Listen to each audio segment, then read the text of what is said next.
السلام عليكم، شلونكم يا ولد؟ وياكم فيكسد مقطع جديد. اليوم جيتكم يا ولد عن اكل الهند او اكل الشوارع بالهند.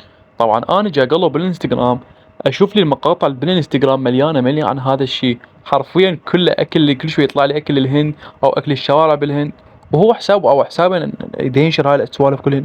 فاليوم راح اشوف لكم اليوم راح نطلع راينا عليهن. بس قبل الفيديو لا تنسوا اللايك والاشتراك بالقناه وبس. خليكم ويا المقطع.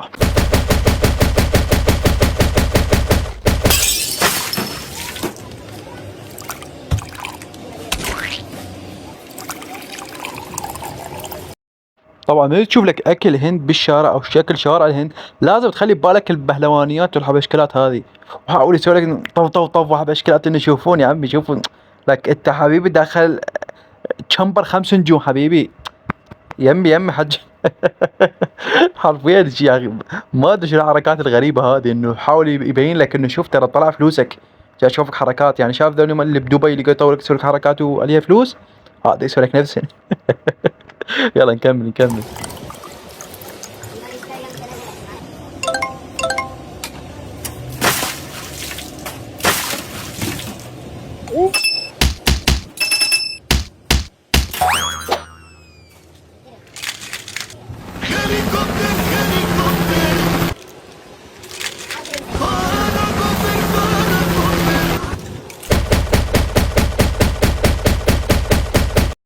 طبعا لازم شوية بهلوانيات يكملهن، يعني حبيبي هذا شغل هندي اصيل.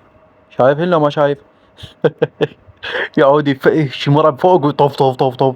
يعني صار دفتم هاي الضربة، يعني شنو عود يعني لا هي راح ترجي العصير ولا هي راح بهلوانية ما ادري ايش، بس لازم يبين لك انه هو جاي يشتغل. يعني شايف شلون؟ مو بس حط لك عصير وانه حط، مو هو ترى لا ما يشتغل ما يفرفر، هي بس يحط العصير خلصت السالفة شنو. بس لا زي فلوسك طالعة حبيبي، شوف فرفر. هذا الافتر افكت هيليكوبتر. اوكي. وهذا اول واحد العصير. خل اشوفكم افضل اكله بالهند، شوفوها وارجعوا لي.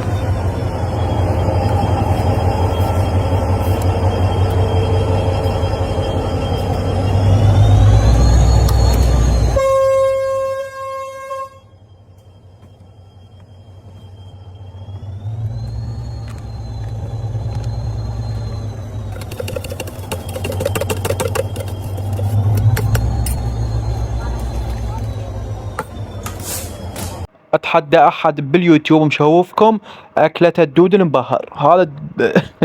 هذا اكلة الدود بالبهارات حبيبي. هاي تجيب لك الدود وهو عايش شو يمك، حط لك اياه هيك خش خش خش خش خش، حط لك بهارات فوقه عنبه ما ادري ايش. هاك حبيبي اكل. ها طبعا الحركة الاخيرة مدروسة.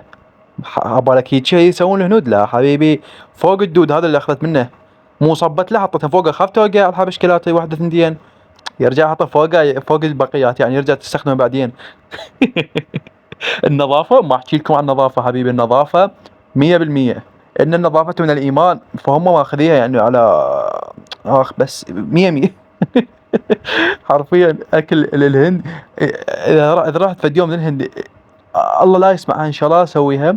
اذا رحت الهند حرفيا ما راح اكل لي كل شيء، اخذ وياي اكل يمكن او اخذ لي وياي شيف وياي. على شيء انا شيف، انا اطبخ الروح حبيبي. مستحيل اكل لي شيء من هذول اكل بالشوارع. هو اكو اكيد اكو مطاعم واشياء نظيفه، بس اللي يطلعوا لك هيك على الانترنت اللي هيك مثل هسه هذولي الشعبيات اللي هيك اكل شعبي، شلون هسه احنا عندنا بالعراق ما شاء الله النظافه اللي عندك الاكلات الشعبيه اكو نظيف، والاغلبيه حدث ولا حرج. المهم هذا مقطعنا اليوم يا ولد، كان ياكم فيكسد، ولا تنسوا اللايك والاشتراك بالقناه وبس. الله حيهم.